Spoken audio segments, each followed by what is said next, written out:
Hi friends, welcome to meet Guruji channel. Friends, अब हम लोग साइंस के पार्ट को स्टार्ट करने वाले हैं। साइंस में हमने पहले बायो को स्टार्ट किया है और आप देख सकते हैं कि बायो को 2 पार्ट्स में डिवाइड किया गया, पार्ट 1 एंड पार्ट 2। चलते हैं पार्ट 1 को फिनिश करने की ओर। वनस्पति विज्ञान और उसकी शाखाएं, पादप जगत का वर्गीकरण, इसको बोलते हैं क्लासिफिकेशन ऑफ प्लांट किंगडम। आज इन दोनों चैप्टर्स को हम लोग कवर करने वाले हैं। तो आपका फर्स्ट जो आपका सेट है उसमें आपके 4 सेट्स दिए गए हैं, ABCD, सेट 1 2 3 4। देखते हैं पहले क्वेश्चन की ओर। जीव विज्ञान शब्द का प्रयोग सबसे पहले किसने किया? तो जीव विज्ञान शब्द का प्रयोग सबसे पहले जो किया था लैमार्क और ट्रेविरेनस ने। ऑप्शन नंबर 4 था आपका राइट आंसर हो जाएगा। जीव विज्ञान के जनक, जिसको बोलते हैं फादर ऑफ बायोलॉजी, अरस्तु को कहा जाता है। ऑप्शन नंबर 1 आपका राइट आंसर हो जाएगा। जंतु विज्ञान जिसको हम लोग जूलॉजी बोलते हैं, बायोलॉजी का एक सब पार्ट होता है। इसके जनक कौन हैं? तो इसके भी जनक हैं जूलॉजी के, अरस्तु हैं। थर्ड ऑप्शन आपका राइट आंसर हो जाएगा। वनस्पति शास्त्र का जनक कौन है? यहाँ पे जंक लिखा गया, जनक होगा। वनस्पति शास्त्र का जनक जो है थियोफ्रेस्टस को जाना जाता है, और चिकित्सा शास्त्र का जनक हिप्पोक्रेटस को हम लोगों को ये पता है। तो थियोफ्रेस्टस वनस्पति शास्त्र के जनक होंगे। फर्स्ट ऑप्शन राइट आंसर होगा।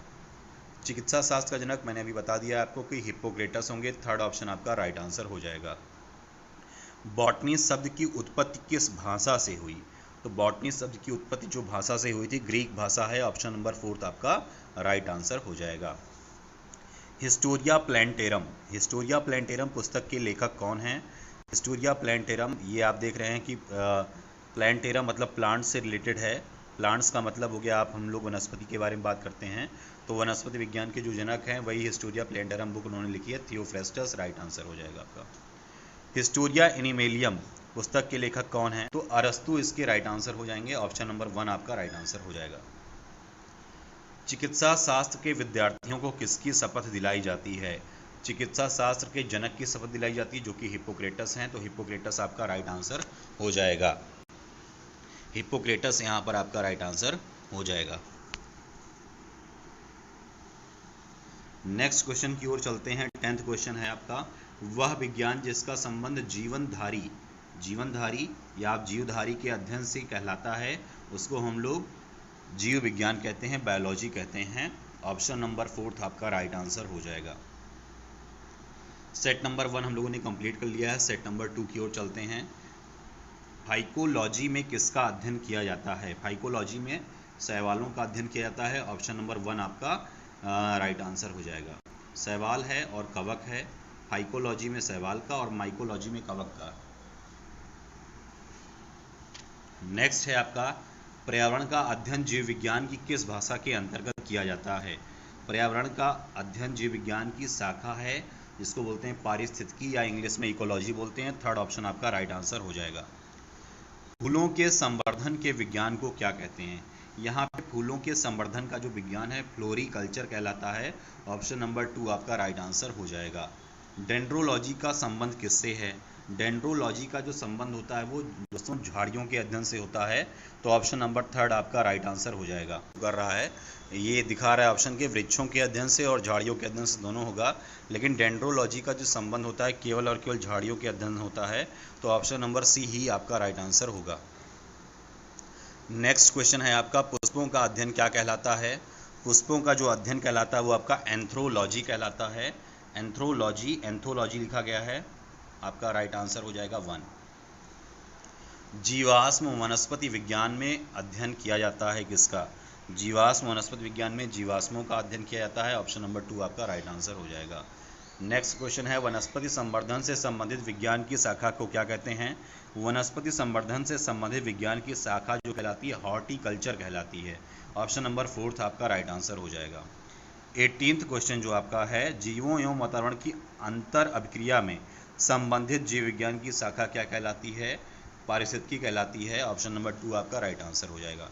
वनस्पति विज्ञान की वह शाखा जिसमें शैवालों का अध्ययन किया जाता है, अभी आपको बताया था शैवालों का अध्ययन जो किया जाता है वो फाइकोलॉजी में और कवक का अध्ययन माइकोलॉजी में। तो शैवाल की बात हो रही है तो फाइकोलॉजी थर्ड ऑप्शन आपका राइट आंसर हो जाएगा। नेक्स्ट क्वेश्चन आपका है, सिल्वीकल्चर वनस्पति विज्ञान की वह शाखा है जिसमें किसका अध्ययन होता है? अब देखिए यहाँ पे वनों के विकास का अध्ययन जो होता है वो सिल्वीकल्चर कहलाता है। तो यहाँ पर सिल्वीकल्चर जो है वनों के विकास का, तो सेकंड ऑप्शन आपका राइट आंसर हो जाएगा। सेट नंबर 2 को हम लोगों ने कंप्लीट कर लिया है। सेट नंबर 3 की ओर चलते हैं। स्पर्मोलॉजी, स्पर्म का मतलब बीज भी होता है, तो आपका फर्स्ट ऑप्शन राइट आंसर हो जाएगा आपका। एग्रोस्टोलॉजी में किसका अध्ययन होता है? यहाँ पर घासों का अध्ययन होता है। ग्रास शब्द यहाँ पे छुपा हुआ है एग्रोस्टोलॉजी में। अगर आप इसको डिवाइड करेंगे तो ग्रास वर्ड इसमें छिपा हुआ है, एक रूट वर्ड है, तो ये आपका हो जाएगा, यहाँ पर घासों का अध्ययन किया जाता है। ईडोलॉजी में किसका अध्ययन किया जाता है? पीडोलॉजी में भूमि का अध्ययन किया जाता है। आपका सेकंड ऑप्शन राइट हो जाएगा। आनुवांशिकता एवं विभिन्नता के बारे में जानकारी देने वाली वनस्पति विज्ञान की शाखा को क्या कहते हैं? तो आनुवांशिकता एवं विभिन्नता के बारे में जानकारी देने वाली वनस्पति विज्ञान की शाखा जो कहलाती है आनुवांशिकी कहलाती है। आपका थर्ड ऑप्शन राइट हो जाएगा, जेनेटिक्स जिसको बोलते हैं। पौधों को नाम देने वाला विज्ञान क्या कहलाता है? पौधों को नाम देने वाला विज्ञान जो कहलाता है वर्गीकी, जिसको क्लासिफिकेशन भी बोलते हैं। फोर्थ ऑप्शन आपका राइट आंसर हो जाएगा। फलों का अध्ययन क्या कहलाता है? फलों का अध्ययन जो कहलाता है वो पोमोलॉजी कहलाता है। फोर्थ ऑप्शन आपका यहाँ पर राइट आंसर हो जाएगा। परागकणों जिसको बोलते हैं पॉलिन ग्रेन्स का अध्ययन क्या कहलाता है? पॉलिन ग्रेन्स का अध्ययन जो कहलाता है वो पैलिनोलॉजी, इसका मतलब सेकंड ऑप्शन आपका राइट आंसर हो जाएगा। नेक्स्ट है आपका संसार में पौधों के वितरण का अध्ययन क्या कहलाता है? संसार में पौधों के वितरणों का अध्ययन जो कहलाता है वो आपका कहलाता है फाइटोजियोग्राफी। जी हाँ, फर्स्ट ऑप्शन आपका राइट आंसर हो जाएगा। 29 है आपका साग सब्जी उत्पन्न करने वाले पौधों का अध्ययन क्या कहलाता है? साग सब्जी उत्पन्न करने वाले पौधों का अध्ययन कहलाता है ओलेरीकल्चर। फर्स्ट ऑप्शन यहाँ पे आपका राइट आंसर हो जाएगा। वार्षिक वलयों जिसको बोलते हैं एनुअल रिंग्स का अध्ययन क्या कहलाता है? इसका अध्ययन कहलाता है डेंड्रोक्रोनोलॉजी। सेकंड ऑप्शन आपका राइट आंसर हो जाएगा। याद रखिएगा, जब केवल डेंड्रोलॉजी की हम लोग बात करेंगे तो झाड़ियों का अध्ययन होगा, लेकिन जब डेंड्रोक्रोनोलॉजी की बात करेंगे तो एनुअल रिंग्स या वार्षिक वलयों का अध्ययन कहलाता है। नेक्स्ट क्वेश्चन आपका सजावटी वृक्ष तथा झाड़ियों में संवर्धन से संबंधित अध्ययन क्या कहलाता है? तो ये अध्ययन आपका कहलाएगा आर्बोरिकल्चर। जी हाँ, थर्ड ऑप्शन आपका राइट आंसर हो जाएगा। ओके, नेक्स्ट क्वेश्चन है आपका पौधों की आंतरिक संरचना का अध्ययन क्या कहलाता है? पौधों की आंतरिक संरचना का अध्ययन जो कहलाएगा शारीरकी। जी हाँ, थर्ड ऑप्शन आपका राइट आंसर हो जाएगा। पादप विज्ञान की शाखा कवक शास्त्र में किसका अध्ययन किया गया है? कवक आप जानते हैं फफूंद होता है, तो आपका ये फर्स्ट ऑप्शन राइट हो जाएगा यहाँ पे। नेक्स्ट है आपका एग्रो फॉरेस्ट्री किसका अध्ययन कहलाता है? कृषि के साथ उसी भूमि पर काष्ठीय 12मासी वृक्ष उगाना। थर्ड ऑप्शन यहाँ पर लगाना या उगाना, थर्ड ऑप्शन आपका यहाँ पे राइट आंसर हो जाएगा। वृक्ष संवर्धन किसका अध्ययन कहलाता है? वृक्ष संवर्धन में होता है वृक्षों एवं वनस्पति की खेती। फर्स्ट ऑप्शन आपका राइट आंसर हो जाएगा। जीवद्रव्य के पृथक्करण एवं संयोजन से संबंधित वनस्पति विज्ञान की शाखा क्या कहलाती है? आपका टिश्यू कल्चर कहलाती है। थर्ड ऑप्शन आपका राइट आंसर हो जाएगा। लास्ट क्वेश्चन आपका जो है कौन सा एक सही सुमेलित नहीं है? सब्जियों की खेती हार्टिकल्चर, ये आपका सही सुमेलित नहीं है। बाकी फूलों की खेती को फ्लोरिकल्चर, जी हाँ बिल्कुल सही है। फसलों की खेती को एग्रोनॉमी कहते हैं, ये भी बिल्कुल सही है। फलों की खेती को हम लोग बोलते हैं पोमोलॉजी, ये भी सही है। ये क्वेश्चन आपका यूपी PCS 2015 का क्वेश्चन है। इसमें सब्जियों की जो खेती है वो हार्टिकल्चर जो दिया गया है वो गलत है। सब्जियों की खेती को हार्टिकल्चर नहीं कहा जाता है। सब्जियों का जो अध्ययन आपका कहलाएगा ओलेरीकल्चर। तो अगर यहाँ पे हार्टिकल्चर ना होके ओलेरीकल्चर होता तो ये आपका आंसर बिल्कुल सही होता। चलते हैं सेट नंबर 2 की ओर, और सेट नंबर 2 में आप देख सकते हैं कि आपके सबसेट्स दिए गए हैं सेट 1 से लेकर आपके 13 तक। तो आज हम लोग इस सेट को भी कवर कर लेंगे। सेट 1 और सेट 2 को हमें इसमें कवर करना है। चलते हैं फर्स्ट सेट की ओर और देखते हैं पहला क्वेश्चन जो आपका है, निम्नलिखित में से किसे वर्गीकी का पितामह कहा जाता है? वर्गीकी का पितामह जो है कैरोलस लिनियस को कहा जाता है। थर्ड ऑप्शन आपका राइट आंसर हो जाएगा। नेक्स्ट है आपका द्विनाम पद्धति के प्रतिपादक कौन हैं। द्विनाम पद्धति के प्रतिपादक भी यही आपके लिनियस हैं। फर्स्ट ऑप्शन आपका राइट आंसर हो जाएगा। वर्गीकरण का प्राकृतिक सिस्टम किस वनस्पति विज्ञानी के द्वारा प्रस्तुत किया गया था। तो यहाँ पर स्वीडिश वनस्पति वैज्ञानिक के द्वारा प्रस्तुत किया गया था। थर्ड ऑप्शन आपका राइट आंसर हो जाएगा। पुष्पी पादपों को रखा गया है। पुष्पी पादपों को जिस कैटेगरी में रखा गया उसको हम लोग फैंड्रोगेम्स बोलते हैं। तो सेकंड ऑप्शन यहाँ पे फैंड्रोगेम्स आपका राइट आंसर हो जाएगा। पुष्पी पादपों को किस में रखा गया है, क्रिप्टोगेम्स। तो ये आपको याद करना है, जो पुष्पी पादप होंगे फैंड्रोगेम्स और पुष्पी जो होंगे क्रिप्टोगेम्स, वो आपका राइट आंसर हो जाएगा। नेक्स्ट क्वेश्चन है आपका वर्गीकरण की आधार इकाई क्या है। वर्गीकरण की आधार इकाई जो है स्पीसीज है। थर्ड ऑप्शन आपका राइट आंसर हो जाएगा। हाइड्रोफाइट्स क्या होते हैं। हाइड्रोफाइट्स आपको पता है हाइड्रोजन प्लस ऑक्सीजन मिलकर आपका जल बनाते हैं। तो हाइड्रोफाइट्स में आपको जलीय पौधे जो आपका सेकंड ऑप्शन हो जाएगा वो राइट आंसर हो जाएगा। नेक्स्ट है आपका द्विनाम पद्धति का अभिप्राय पौधों के नामों को दो शब्दों में लिखना है। यहाँ पे दो लिखा गया है, दो शब्दों में लिखना है जो बताते हैं उनकी क्या वंश और जाति। आपका फर्स्ट ऑप्शन यहाँ पर राइट आंसर हो जाएगा। नेक्स्ट है आपका जिन पौधों पर बीज बनते हैं किंतु पुष्प नहीं लगते हैं उनको हम लोग क्या बोलते हैं। तो जिन पौधों पर बीज बनते हैं किंतु पुष्प नहीं लगते हैं उनको अनावृत बीजी भी कहा जाता है। सेकंड ऑप्शन आपका राइट आंसर हो जाएगा। जीवाणु की खोज किसने की थी। जीवाणु की खोज लीवेनहॉक ने की थी। तो लीवेनहॉक आपका यहाँ पे फोर्थ ऑप्शन राइट आंसर हो जाएगा। और विषाणु की खोज किसने की थी, इवानोस्की ने की थी। तो ये आपको बहुत अच्छी तरीके से याद कर लेना है। ये दोनों बहुत ही इंपॉर्टेंट क्वेश्चन है। जीवाणु की खोज किसने की थी और विषाणु की खोज किसने की थी। सेट नंबर 2 की ओर चलते हैं। जीवाणु से संबंधित निम्न कथनों में से कौन सा कथन सही है। तो अधिकांश जीवाणु जो होते हैं विविधपोषी होते हैं किंतु कुछ स्वपोषी होते हैं, ऑटोट्रॉप्स होते हैं। तो थर्ड ऑप्शन यहाँ पर आपका राइट आंसर हो जाएगा। जीवाणुओं को पौधे माना गया है क्योंकि इनमें कठोर कोशिका भित्त होती है पौधों की तरीके से ही। तो ये एक समानता पाई जाती है। तो सेकंड ऑप्शन यहाँ पर आपका राइट आंसर हो जाएगा। जीवाणुविक कोशिकाओं में क्या नहीं होता है। जीवाणुविक कोशिकाओं में सूत्र कणिका नहीं होती है। फोर्थ ऑप्शन आपका राइट आंसर हो जाएगा। नेक्स्ट है आपका जीवाणुओं की साधारण आकृति क्या होती है। जीवाणुओं की साधारण आकृति जो आपकी होती है क्षण रूपी, जिसको बैसिली भी बोलते हैं। फर्स्ट ऑप्शन आपका राइट आंसर हो जाएगा। जो जीवाणु आकार में सबसे छोटे होते हैं उनको हम लोग क्या बोलते हैं, गोलाणु बोलते हैं। गोलाणु सबसे छोटे जीवाणु होते हैं, कोकी भी इनको बोलते हैं। तो आपका फर्स्ट ऑप्शन यहाँ पर राइट आंसर हो जाएगा। एक गोल जीवाणु क्या कहलाता है। एक गोल जीवाणु कोकी अभी मैंने बोला था, उसको आप कोकस भी बोल सकते हैं। थर्ड ऑप्शन आपका राइट आंसर हो जाएगा।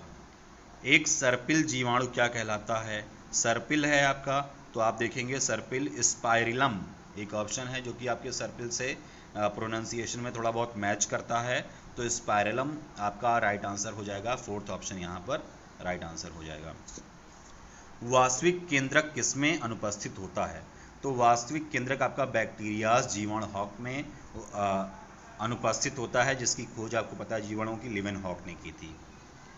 निम्नलिखित में से कौन सर्वाधिक संख्या में पाए जाते हैं। तो सर्वाधिक संख्या में आपके जीवाणु पाए जाते हैं, बैक्टीरियाज पाए जाते हैं। थर्ड ऑप्शन आप यहाँ पे राइट आंसर हो जाएगा। बैक्टीरिया में पाया जाने वाला प्रकाश संश्लेषी आशय क्या कहलाता है। वर्णकी लवक कहलाता है, जो कि उनके कलर के लिए रिस्पॉन्सिबल होता है। थर्ड ऑप्शन आपका यहाँ पे राइट आंसर हो जाएगा। सेट नंबर 3 की ओर चलते हैं। पाश्चर प्रसिद्ध हैं, लुई पाश्चर की बात है, रोगों की जर्म थ्योरी के लिए प्रसिद्ध है यहाँ पर। थर्ड ऑप्शन यहाँ पर आपका राइट आंसर हो जाएगा। निम्नलिखित में से सबसे छोटा जीव कौन सा है। तो सबसे छोटा जीव जो है आपका माइकोप्लाज्मा है, ये आपने पढ़ रखा होगा बायोलॉजी में। थर्ड ऑप्शन यहाँ पर आपका राइट आंसर हो जाएगा। जो जीवाणु सीधे ही वायुमंडलीय नाइट्रोजन को नाइट्रोजन के यौगिकों में बदलते हैं वो क्या कहलाते हैं। उनको हम लोग बोलते हैं नाइट्रोजन स्थिरीकरण जीवाणु। थर्ड ऑप्शन यहाँ पर आपका राइट आंसर हो जाएगा। मूल ग्रंथिकाओं जिसको बोलते हैं रूट नोडल्स। पाई जाती हैं, कहाँ पर पाई जाती हैं? तो ये आपका हो जाएगा कुछ लेग्यूमिन्स पादपों तथा कुछ अन्य पौधों में। आपका फर्स्ट ऑप्शन यहाँ पर राइट आंसर हो जाएगा। अधिक नमक वाले अचार में जीवाणु जीवित नहीं रह पाते हैं, क्यों? अधिक नमक वाले में जीवित इसलिए नहीं रह पाते हैं क्योंकि ये जीव द्रव्य कुंचित हो जाते हैं, और कुंचित होने से क्या हो जाते हैं? ये मर जाते हैं। तो फर्स्ट ऑप्शन यहाँ पर आपका राइट आंसर हो जाएगा। मानव की आंत में पाया जाने वाला एसररीसिया कोलाई, जी हाँ, बहुत ही इंपॉर्टेंट क्वेश्चन है ये सुपर टेट के पॉइंट ऑफ व्यू से। तो आपका यहाँ पर सुपर टेट, टेट और सी टेट तीनों के लिए इंपॉर्टेंट है आपका, ये आपका सेकंड आंसर राइट आंसर हो जाएगा। नेक्स्ट है आपका तपेदिक ट्यूबरक्लोसिस जिसको बोलते हैं, उत्पन्न करने वाला जीवाणु क्या है? आपका है माइकोबैक्टीरियम। माइकोबैक्टीरियम आपका राइट आंसर हो जाएगा, सेकंड। नेक्स्ट है आपके भोजन की विषाक्तता उत्पन्न होती है किससे? कैलिस्ट्रीडियम बोटुलिनम द्वारा। सेकंड ऑप्शन आपका राइट आंसर हो जाएगा। एंटीबायोटिक्स अधिकांशतः पाए जाते हैं, कहाँ पर पाए जाते हैं? जीवाणुओं से पाए जाते हैं, आपका बैक्टीरिया से पाए जाते हैं। थर्ड ऑप्शन यहाँ पर आपका राइट आंसर हो जाएगा। नेक्स्ट है आपका यदि एक जीवाणु कोशिका प्रति 20 मिनटों में विभाजित होती है तो 2 घंटे में कितने जीवाणु बनेंगे? अब 20 मिनट है आपका, 20 मिनट में विभाजित होती है मतलब 1 से 2 बन जाती है। तो सबसे पहले आपको क्या करना है, 2 घंटे में कितने मिनट आपके हो गए? 120 मिनट हो गए। 120 को आप 20 से डिवाइड कर देंगे, कितना आ जाएगा आपका? 6 आ जाएगा। 2 की पावर 6 निकालेंगे तो 2 की पावर 6 आपका कितना होगा? 64। तो इसका डी ऑप्शन राइट हो जाएगा। मैंने आपको सॉल्व करके बता दिया है। सेट नंबर 4 की ओर चलते हैं। इसमें पहला क्वेश्चन है आपका नाइट्रोजन यौगिकीकरण में निम्नलिखित में से कौन सी फसल सहायक है? तो फली यहाँ पर आपका सहायक है। आरआरबी 2004 का ये क्वेश्चन है। थर्ड ऑप्शन आपका राइट आंसर हो जाएगा। नाइट्रोजन स्थिरीकरण में लेग हीमोग्लोबिन का कार्य क्या है? तो इसका जो कार्य है ऑक्सीजन का अवशोषण करना। जी हाँ, फर्स्ट ऑप्शन आपका राइट आंसर हो जाएगा। नेक्स्ट है आपका निम्नलिखित में से कौन सा रोग बैक्टीरिया से होता है? तपेदिक, पीलिया, चेचक, मम्पस। तो यहाँ पर तपेदिक अभी हम लोगों ने पढ़ रखा है, वो आपका राइट आंसर हो जाएगा। नेक्स्ट है आपका मृदा की धान की पैदावार बढ़ाने वाला मुक्त जीवाणु कौन सा है? Rhizobium, Azotobacter, Acetobacter, Anabaena. तो यहाँ पर एनाबिना आपका राइट आंसर हो जाएगा, जो मृदा की धान की पैदावार बढ़ाने वाला मुक्त जीवी जीवाणु है। नेक्स्ट है आपका प्रशीतन खाद के रूप में। प्रशीतन खाद के रूप में किसका प्रयोग किया जाता है? जैव रासायनिक अपक्रिया की दर को कम करने में इसका प्रयोग किया जाता है। प्रशीतन खाद परिरक्षण में मदद करता है। किस परिरक्षण में करता है? जैव रासायनिक अपक्रिया की दर को थोड़ा सा कम कर देता है। नेक्स्ट आपका है दही जमाने के लिए किस सूक्ष्मजीव का प्रयोग होता है? सबको पता है, लैक्टोबैसिलस। फोर्थ ऑप्शन आपका राइट आंसर हो जाएगा। निम्नलिखित में से किसके द्वारा दूध खट्टा होता है? ठीक है, दूध खट्टा होने के लिए प्रोटोजोआ, बैक्टीरिया, वायरस, तो यहाँ पर जो दूध के खट्टा होने के कारण है बैक्टीरिया ही होता है। दही लैक्टोबैसिलस से बनता है तो एक बैक्टीरिया ही है। सेकंड ऑप्शन आपका यहाँ पर राइट आंसर हो जाएगा। दूध के दही के रूप में जमाने का कारण क्या है? दूध के दही के रूप में जमने के कारण वह लैक्टोबैसिलस हम लोग बात कर चुके हैं। निम्नलिखित में से कौन सा सहजीवी नाइट्रोजन यौगिकीकरण जीवाणु है? तो इसमें आपका राइजोबियम जो है यौगिकीकरण जीवाणु है। ऑप्शन नंबर 1 आपका राइट आंसर हो जाएगा। सर्वप्रथम विषाणु वायरस की खोज किसने की थी? इसको हम लोग बात कर चुके हैं, इवोनॉस्की ने की है। सेकंड ऑप्शन आपका यहाँ पर राइट आंसर हो जाएगा। चलते हैं सेट नंबर 5 की ओर। विषाणु माने जाते हैं क्या? विषाणु आपके सजीव और निर्जीव के बीच एक ट्रांजिशनल ग्रुप माने जाते हैं। थर्ड ऑप्शन आपका यहाँ पर राइट आंसर हो जाएगा। निम्नलिखित में से किसमें एंजाइम नहीं होते हैं? तो एंजाइम जो होते हैं विषाणुओं में नहीं होते हैं, वायरसेस में नहीं होते हैं। सेकंड ऑप्शन यहाँ पर आपका राइट आंसर हो जाएगा। टीएमवी शब्द किससे संबंधित है? टीएमवी शब्द आपका विषाणुओं से संबंधित है। ऑप्शन नंबर 3 आपका राइट आंसर हो जाएगा। हाइड्रोफोबिया रोग उत्पन्न होता है किसकी वजह से? हाइड्रोफोबिया जो होता है विषाणु वायरस की वजह से होता है। थर्ड ऑप्शन यहाँ पर आपका राइट आंसर हो जाएगा। कुत्ते के काटने से जिस विषाणु के द्वारा घातक रोग उत्पन्न होता है उसको क्या बोलते हैं? हाइड्रोफोबिया, जो अभी हम लोगों ने डिस्कस किया है वो कुत्ते के काटने से होता है, तो सेकंड ऑप्शन यहाँ पर आपका राइट आंसर हो जाएगा। चेचक के लिए टीके का विकास किया था, किसने किया था? एडवर्ड जेनर ने। बहुत ही ज़्यादा, इनका पूरा नाम एडवर्ड जेनर है, एडवर्ड ने लिखा हुआ है, तो एडवर्ड जेनर यहाँ पे राइट ऑप्शन थर्ड हो जाएगा। बहुत ही इंपॉर्टेंट क्वेश्चन है एग्जामिनेशन पॉइंट ऑफ व्यू से। एडवर्ड जेनर, देखिए नाम पूरा लिख के आ गया है, ने खोज की थी किसकी?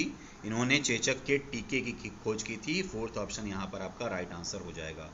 विषाणु वृद्धि करता है किससे? ये आपका विषाणु जीवित कोशिका में, मृत शरीर में, पानी में, चीनी के विलयन में, तो यहाँ पर आपका हो जाएगा जीवित शरीर में या जीवित कोशिका में। सेकंड ऑप्शन यहाँ पर आपका राइट आंसर हो जाएगा।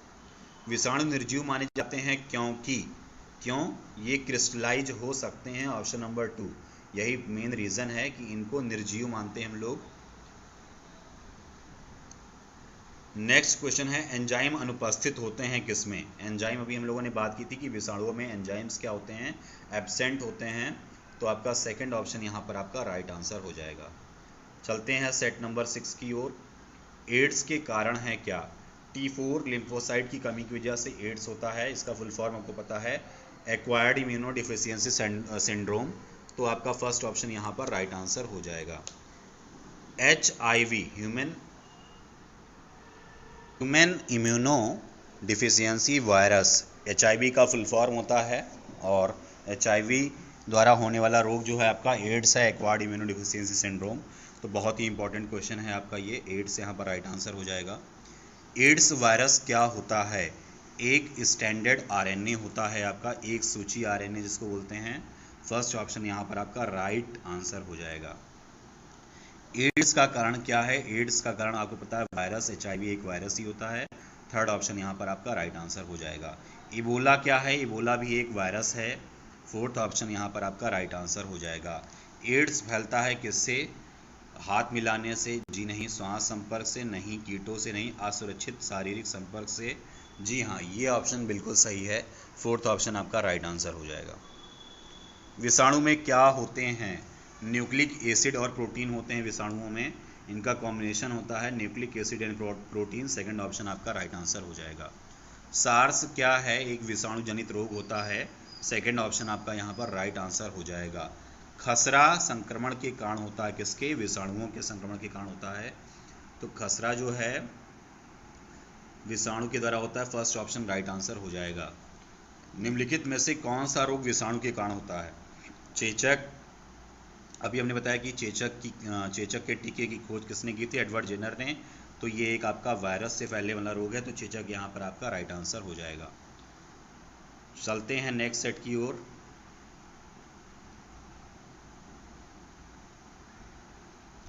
सेट नंबर 7 की ओर। जंतुओं में होने वाली फुट एंड माउथ रोग किसके कारण उत्पन्न होता है? तो जंतुओं में होने वाला फुट एवं माउथ रोग विषाणु के कारण होता है। ये आपका IS 2002 का क्वेश्चन भी रहा है, तो फोर्थ ऑप्शन आपका यहाँ पर राइट आंसर हो जाएगा। आलू में मोज़ेक रोग का कारक तत्व क्या है? विषाणु ही है। अभी हम लोगों ने जीवाणु के बारे में पढ़ा था, अब विषाणु है, तो यहाँ पर वायरस आपका है राइट आंसर। शैवाल विज्ञान, जिसको बोलते हैं एल्गोलॉजी, ओके, वनस्पति विज्ञान की वह शाखा जिसमें शैवालों का अध्ययन किया जाता है, वह कौन सा कहलाता है? आपका वर्गिकी, माइकोलॉजी, फाइकोलॉजी, सूक्ष्मजीवी। तो शैवालों का अध्ययन बताया था आपको फाइकोलॉजी में, कवक का अध्ययन माइकोलॉजी में किया जाता है। शैवालों की कोशिका भित्ति किसकी बनी होती है? ठीक है, शैवालों की कोशिका भित्ति जो बनी होती है सेल्यूलोज की बनी होती है। थर्ड ऑप्शन यहाँ पर आपका राइट आंसर हो जाएगा। हाइड्रा की स्रावी कोशिकाओं में कौन सा सहजीवी शैवाल मिलता है? तो आपका जो मिलता है यूक्लोरेला, जी हाँ, यूक्लोरेला आपका फर्स्ट ऑप्शन राइट आंसर हो जाएगा। सरगासो समुद्र का नाम पड़ा शैवालों के कारण पड़ा था, शैवालों के कारण पड़ा था। थर्ड ऑप्शन यहाँ पर आपका राइट आंसर हो जाएगा।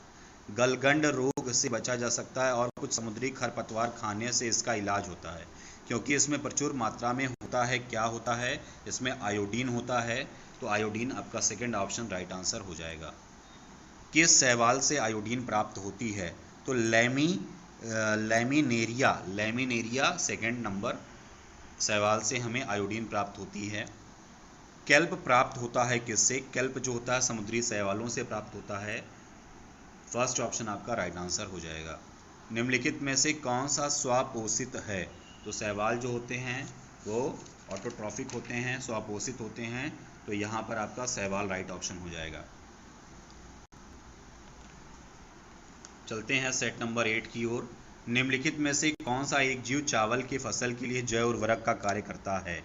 तो जैव उर्वरक का कार्य करता है नील हरित शैवाल। ऑप्शन नंबर 1 आपका राइट आंसर हो जाएगा। अंतरिक्ष कार्यक्रमों में ऑक्सीजन की आपूर्ति को नियंत्रित करने के लिए प्रयुक्त किए जाने वाले एक कोशिकीय शैवाल का नाम क्या है? क्लोरेला है। थर्ड ऑप्शन यहाँ पर आपका राइट आंसर हो जाएगा। लाल सागर का लाल रंग किसकी उपस्थिति के कारण होता है? शैवालों की उपस्थिति के कारण होता है। ऑप्शन नंबर 2 आपका यहाँ पर राइट आंसर हो जाएगा। एगार एगार किससे तैयार होता है? तो एगार एगार आपका शैवाल से तैयार होता है। ऑप्शन नंबर 1 यहाँ पर आपका राइट आंसर हो जाएगा। वनस्पति जगत के गैर हरित विषम पोषित पौधे कौन से होते हैं? ये आपके होते हैं फंजाई।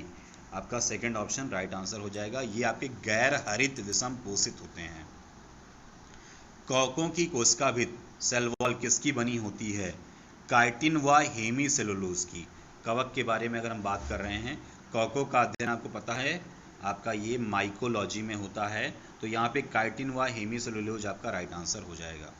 कवकों द्वारा रिजर्व भोज्य पदार्थ किस रूप में संचित होता है? ग्लाइकोजन के रूप में संचित होता है। ऑप्शन नंबर 1 आपका राइट आंसर हो जाएगा। सभी कवक सदैव क्या होते हैं? सभी कवक सदैव विविध पोषी होते हैं। ऑप्शन नंबर 3 यहाँ पर आपका राइट आंसर हो जाएगा। माइकोराइजा सहजीवी संबंध होता है किससे? कवकों तथा उच्च पौधों की जड़ों के बीच में सहजीवी संबंध होता है। आपका ऑप्शन नंबर 2 यहाँ पर राइट आंसर हो जाएगा। वृक्षों की छालों पर उगने वाले कवक क्या कहलाते हैं? यह आपको बहुत अच्छे तरीके से याद करना, ये क्वेश्चन कई बार पूछा जा चुका है। वृक्षों की छालों पर, जिनको बार्क्स बोलते हैं, पर उगने वाले कवक कहलाते हैं कार्टिकोल्स। ऑप्शन नंबर 1 आपका राइट आंसर हो जाएगा। चलते हैं सेट नंबर 9 की ओर। गोबर पर उगने वाले कवक क्या कहलाते हैं? क्रोपोफिलस कहलाते हैं। इस क्वेश्चन को भी आपको ध्यान से पढ़ना है। क्रोपोफिलस कहलाते हैं। ऑप्शन नंबर 4 आपका राइट आंसर हो जाएगा। निम्नलिखित में से किसमें क्लोरोफिल नहीं पाया जाता है? क्लोरोफिल आपका कवक में नहीं पाया जाता है, तो ऑप्शन नंबर 4 आपका राइट आंसर हो जाएगा। आलू का लेट ब्लाइट उत्पन्न होता है, किसके द्वारा होता है? पाइटोप्थेरा इन्फेंटस के द्वारा होता है। आपका ऑप्शन नंबर 3 यहाँ पे राइट आंसर हो जाएगा। डबल रोटी के निर्माण में काम आने वाला कवक कौन सा है? ये बहुत ही इंपॉर्टेंट क्वेश्चन है, इसको ध्यान से पढ़िएगा। डबल रोटी के निर्माण में काम आने वाला कवक जो है साइक्रोमाइसीस सेरेबेसी।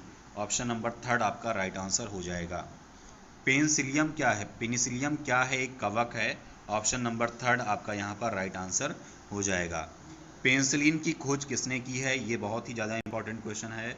टेट, सीटेट और सुपर टेट में बहुत बार पूछा जा चुका है। अलेक्जेंडर फ्लेमिंग जो हैं, इन्होंने पेनिसिलिन की खोज की थी। खोज वाले क्वेश्चंस को आप जरूर एक बार अच्छे से पढ़ लीजिएगा।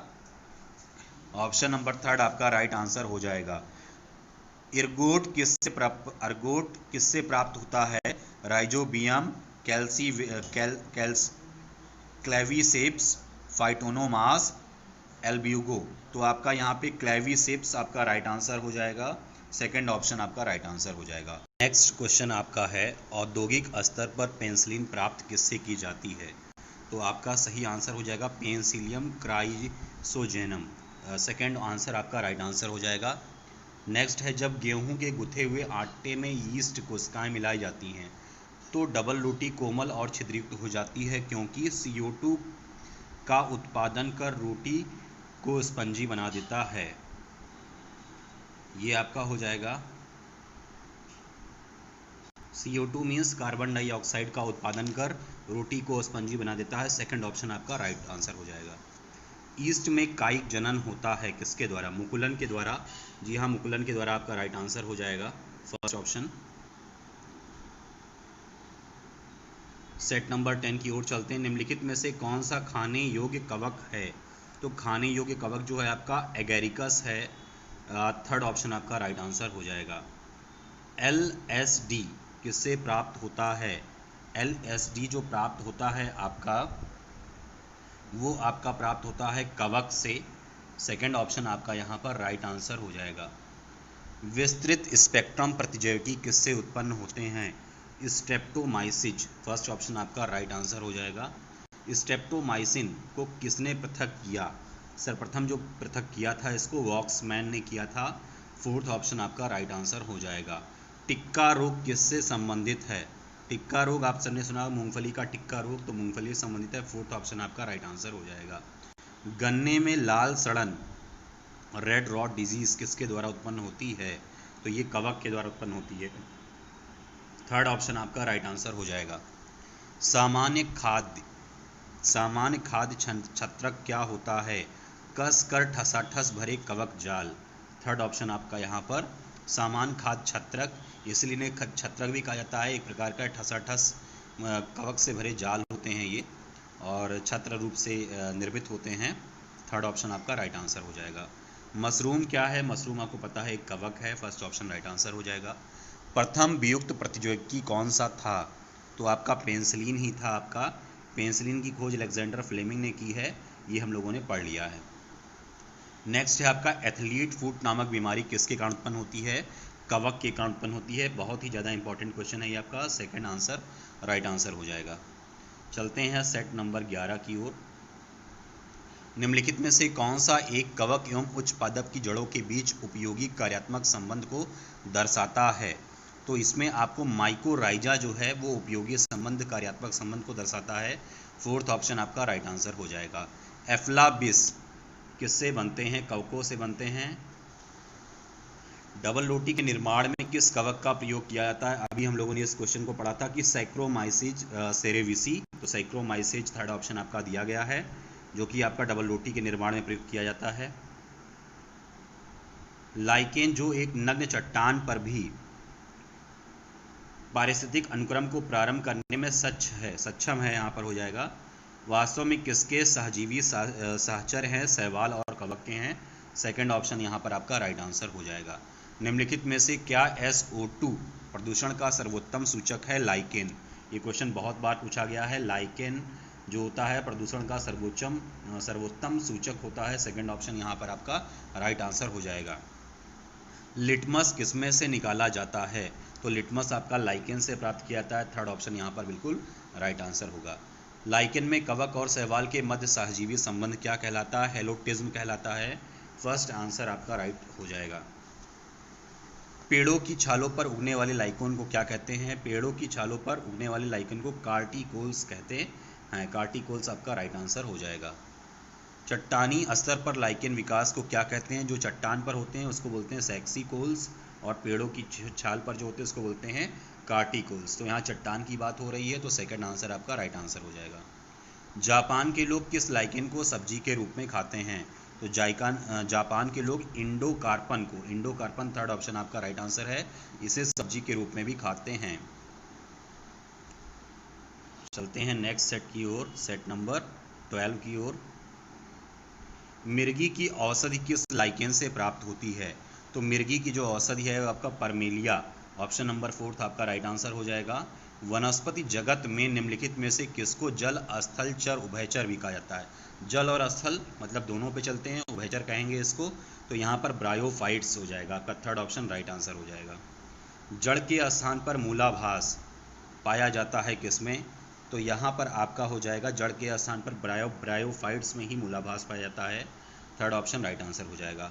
ब्रायोफाइट्स में सम्मिलित होते हैं क्या? लिवर, वर्ट एवं मांस सम्मिलित, मॉस ये लिखा है, मांस गलत है, मॉस है एक्चुअली, चंद्रबिंदी होगी यहाँ पे। थर्ड आंसर आपका राइट आंसर हो जाएगा। बीजों की प्रकृति किससे उत्पन्न हुई है? बीजों की प्रकृति जो उत्पन्न हुई है आपकी वो टेरिडोफाइट से है। फोर्थ ऑप्शन आपका राइट आंसर हो जाएगा।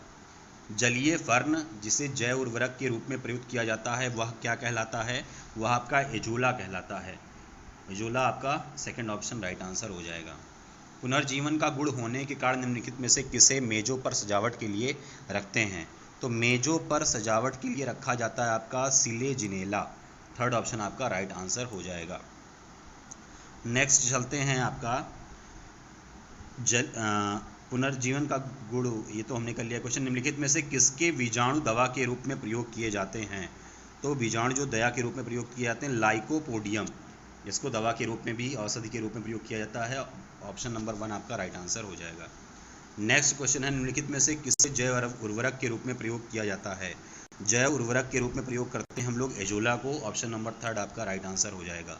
सबसे अधिक क्रोमोसोम किस में पाए जाते हैं? टेरिडोफाइट्स में पाए जाते हैं। ऑप्शन नंबर 2 आपका राइट आंसर हो जाएगा। चलते हैं लास्ट सेट की ओर, सेट नंबर 13 की ओर। सेट नंबर 13 में हम देखते हैं पहला क्वेश्चन, किस वर्ग के पौधों में बीज बनते हैं परंतु बीज नग्न रूप में पौधों पर लगे रहते हैं? तो आपका जिम्नोस्पर्म, जी हाँ, फोर्थ ऑप्शन जो होगा आपका जिम्नोस्पर्म, वो राइट आंसर हो जाएगा। संसार के सबसे लंबे पौधे किससे संबंधित हैं? जिम्नोस्पर्म से ही संबंधित हैं। बीज इसमें जो है पौधों पर लगे रहते हैं, ये प्रॉपर्टी आप इसको याद कर लीजिएगा। जिम्नोस्पर्म का मेवा किसको कहा जाता है? चिलगोजा को जिम्नोस्पर्म का मेवा भी कहा जाता है। ऑप्शन नंबर 3 आपका राइट आंसर हो जाएगा। कोरेलाइट जड़ें पाई जाती हैं किसमें? साइकस में पाई जाती हैं। थर्ड ऑप्शन आपका राइट आंसर हो जाएगा। सबसे बड़ा बीजांड किस में होता है? सबसे बड़ा जो बीजांड होता है वो आपका साइकस, जो अभी हम लोगों ने पढ़ा है, उसी में होता है। थर्ड ऑप्शन आपका राइट हो जाएगा। चिलगोजा किससे प्राप्त होता है? चिलगोजा आपका पाइनस से प्राप्त होता है। ऑप्शन नंबर 2 आपका राइट आंसर हो जाएगा। साबूदाना किससे बनाया जाता है? साबूदाना बनाने के लिए, साबूदाना को सागो भी कहते हैं, इसको साइकस से प्राप्त किया जाता है। ऑप्शन नंबर 1 आपका राइट आंसर हो जाएगा। दमा एवं खांसी के रोगों में काम आने वाली औषधि इफेड्रीन किससे प्राप्त की जाती है? इफेड्रा से प्राप्त की जाती है। थर्ड ऑप्शन आपका राइट आंसर हो जाएगा। नेक्स्ट है आपका, कौन एक जीवित जीवाश्म कहलाता है? तो जीवित जीवाश्म हम लोग कहते हैं जिंक-गो को। जिंक-गो फोर्थ ऑप्शन आपका राइट आंसर है, और इसको आरआरबी एग्ज़ाम में 2009 में भी पूछा गया है। विषाणु क्या है? विषाणु जिसको हम लोग वायरस कहते हैं, जिसकी खोज इवानोस्की ने की है, ये अकोशिकीय हैं, इनमें कोशिका नहीं पाई जाती है। तो सेकंड ऑप्शन आपका राइट आंसर हो जाएगा। तो इस तरीके से आपने देखा है कि हमने फर्स्ट चैप्टर और सेकंड चैप्टर को अच्छी तरीके से कंप्लीट कर लिया है। So hope all of you have liked and subscribed this channel, and please also press the bell icon so that all of you can get the notification when I am uploading the video. Thank you very much for watching this channel, Meet Guruji.